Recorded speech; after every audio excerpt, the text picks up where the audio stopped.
Guys, may pupuntahan kasi akong birthday. In-invite ako ngayon, di ba?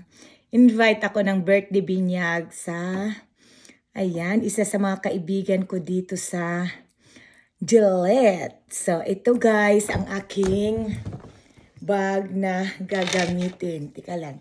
Ayusin natin yung necktie daw.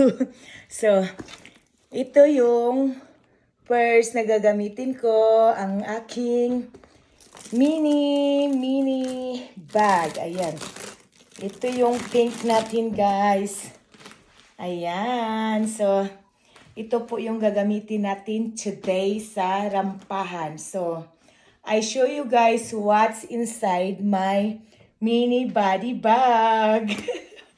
So, ayan. Reveal natin kung ano ang laman ng aking mini